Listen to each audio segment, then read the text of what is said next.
আমাদের সীমান্তরক্ষী বাহিনী শিকড় আমাদের স্বাধীনতার ইতিহাসে প্রথিত।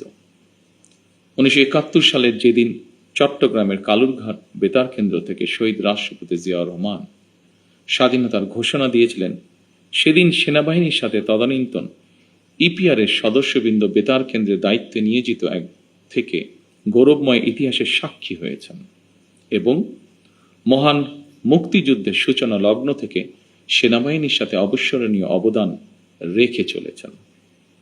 পরবর্তীকালে শহীদ রাষ্ট্রপতি জিয়াউর রহমান সীমান্তরক্ষী বাহিনীকে সুসংহত করতে বিশেষ গুরুত্ব আরোপ করে অবকাঠামোগত উন্নয়ন এবং প্রয়োজনীয় সংস্কার কাজ করেন।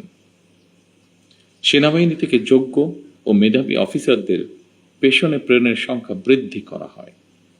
1978 সালে এই বাহিনীর ইতিহাসে সবচেয়ে বড় ঘটনা হল সামরিক কায়দায় নতুন করে পুনর্গঠিত করা।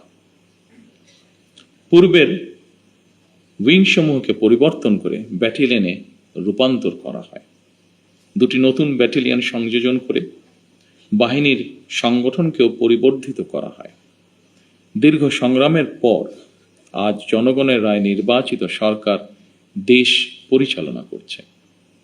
দেশের প্রশ্নে আমরা সীমান্ত বাহিনীকে আরো আধুনিক ও সুসংহত করব ইনশাআল্লাহ। আমাদের সদস্যরা দেশপ্রেম ও পেশাগত উৎসর্গতায় সীমান্তে দায়িত্ব পালন করবে ইনশাআল্লাহ।